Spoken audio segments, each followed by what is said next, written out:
Hi there, and thank you for entering the RPRA National Awards for 2021.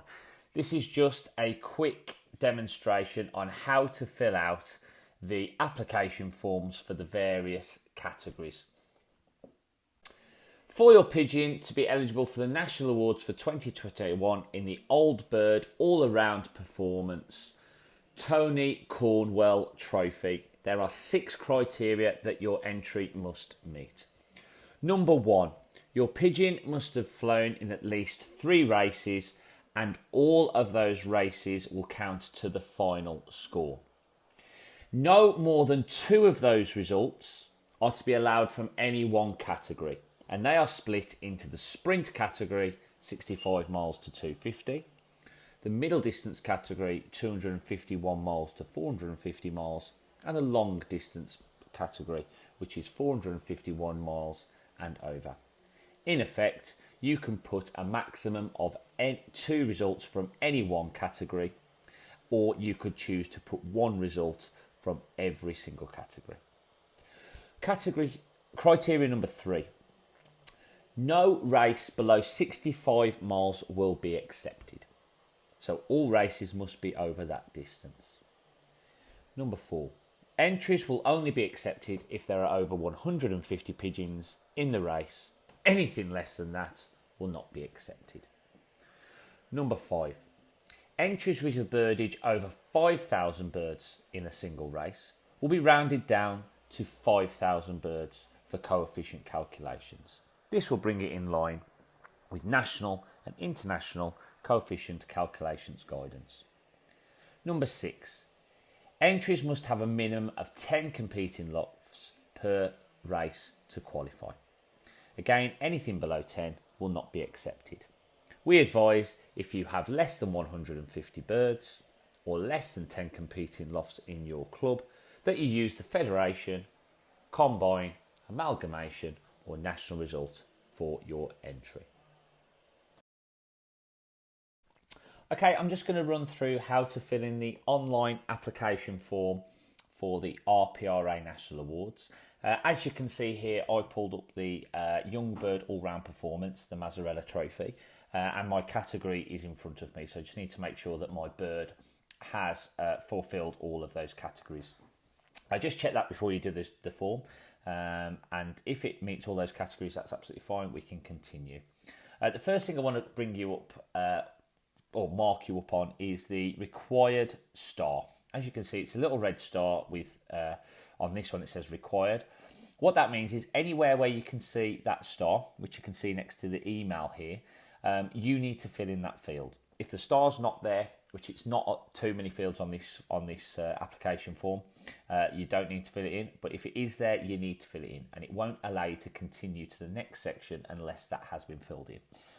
I'll do a demonstration of if I don't fill in that field, what it shows you, and a few other mistakes if you make them, how it will not allow you to go forward until it's done correctly. So that's just a little bit of a note that if you see the red star, please fill that field in. So first of all, I'm going to start with my my email. So I'll put my RPRA email in there. Let's check that I've done it correct, which I have. Then I'm just going to scroll down. Now I'm going to put the next section is I'm going to put the ring number of the pigeon that I want this award entry for. So I'm going to say, because it's a young bird, it's GB21N 12343.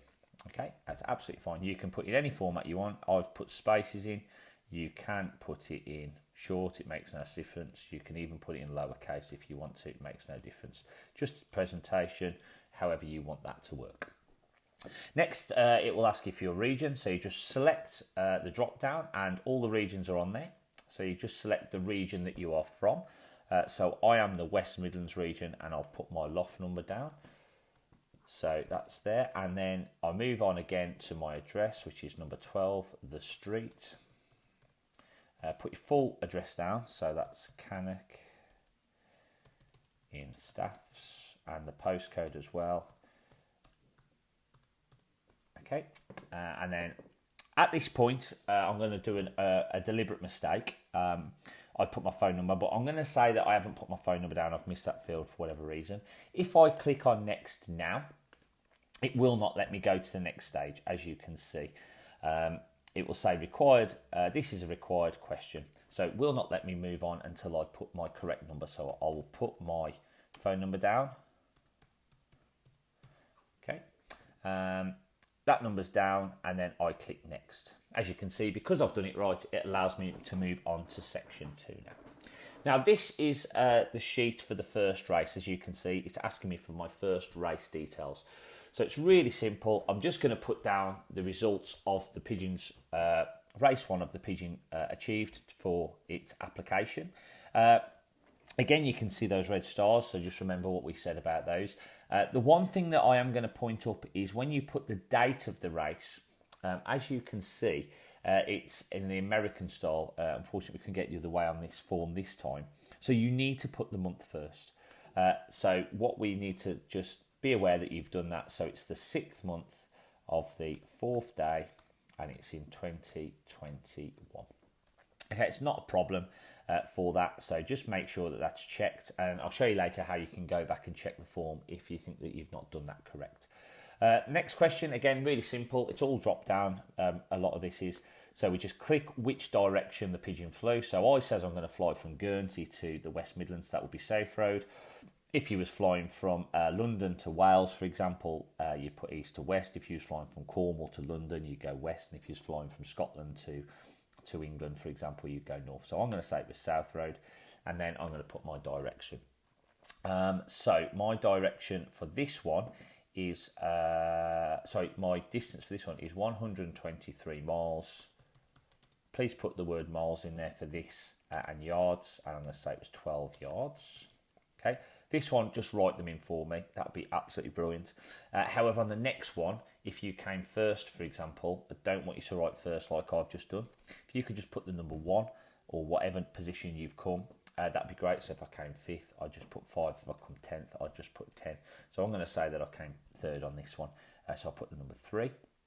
And again, the number of birds on this one, I'm going to say it was 1,500. Remember, just as a note, you need to enter the result that has no result less than 150 birds. And I can just check that on this one here, which it says here, entries will only be accepted for 150 rings. Now, it will allow you to enter a result of less, but obviously we'll be disqualifying any birds that have a less than 150. So if you was to enter 25 birds, for example, it will allow you to submit it, but when we do the check, that pigeon will be thrown out. So please make sure that you enter the correct amount of birds.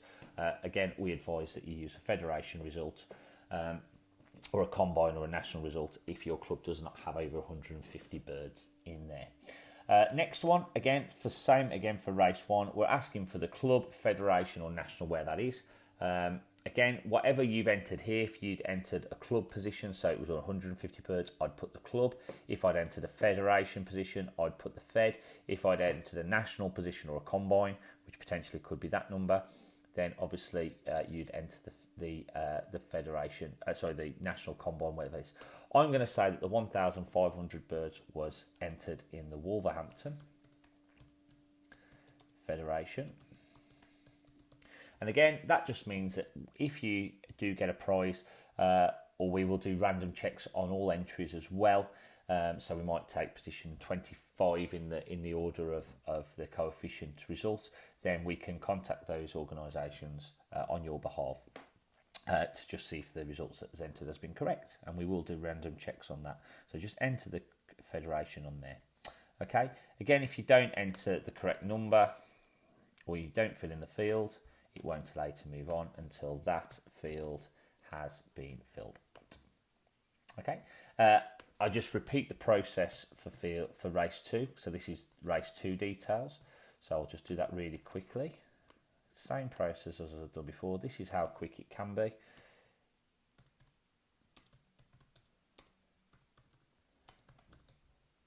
Yards there. Position was number 3. Birds in the race. For race number 2, I'm going to say was 1,000, I'll change it, 1,700 on that one. And again, this time, in fact, I'll say it's 170 because this time it was a club position, which is the West Bromwich Club. Okay, absolutely fine. We move on to next. If just move on to this one. If you do put the date and the month the wrong way round, which let's just do that for now. Let's say I wanted to race on the 31st, and then I'll try and press submit. You'll notice it won't allow you to move on, and it'll take you back. It'll say invalid date.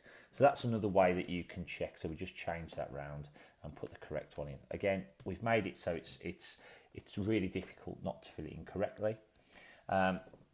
So we've gone next, and then obviously this is asking me for 3 races, which is not a problem. So we'll put the details of, again, I've done that wrong, which is not a problem. We'll put the details in of the 3rd race. Distance this time, we'll say it's 200 miles, and it's 0 yards. That's fine. Position taken into race 3, we'll say it came 3rd. We'll say that there was 1,600 pigeons in this one, and again that was with the Wolverhampton Fed.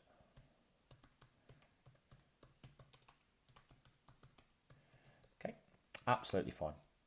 Click next, and it then brings you to this page. Now this page is really important. This is in effect your signature, and as you can see, it's just asking you to confirm that the application meets to RPRA rules, which means that the pigeon was registered in your loft number that you've submitted when you raced in that race, and that all RPRA rules have been followed during the races, which obviously to get to this stage I'll be hoping that everyone's is. If at this stage you just wanted to check that, because it also says that you understand that secretaries may be contacted to confirm results, which we'll do randomly and also for all the winners. But if you think you're not sure and you may have entered into something correct, it's not a problem at all. You have two ways you can do that. You can clear the floor and start again, or you can just click back, and back will just take you back to any page that you filled out, and you can change anything at any stage. So for example, if I thought, oh, I've put 3, but actually it came 5th, I can change that number there, and then I can go to bring it back to next, and it'll take me through. So this is my navigation bar. I can go back right the way to the first page if I want to, which is just here, where if I really wanted to, I could change my email if I'd put that incorrect, any details here at all, and then to go forward. So I've checked all my details. I'm happy that everything is correct. I'm happy that all the fields have been filled out the best that I can do, and that I confirm.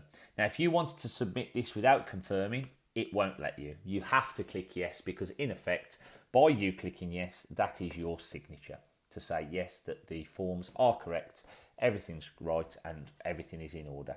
When you press click yes, you then press submit, and you'll be received saying congratulations, you've been entered into the category that you've selected, and on that you then should receive an email to the email that you put in. Now, if I go to my emails now and I refresh, I'm hoping, yeah, it's just there, as you can see in black, that I have received an email from the RPRA. Click allow, because some of the items have been blocked, that I've been entered into that I filled out the national awards. This was the test one for demonstration purposes, but you'll be filling out the proper one.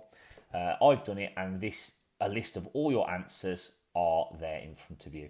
I recommend that you keep that. Just, if there's any questions, you've got evidence that you've submitted it, and that's not a problem, and it's all there.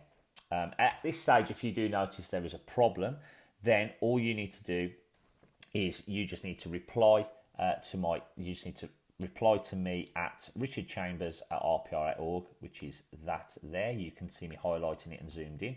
If you just send me an email saying that you've filled it in incorrect and submitted, then I can take that off the form and you can then resubmit, and that's not an issue at all. It's just left for me to say thank you very much for entering this year's RPRA National Awards, and good luck. All results will be published in the British Homing World in end of November, and they will also be on our website at rpra.org.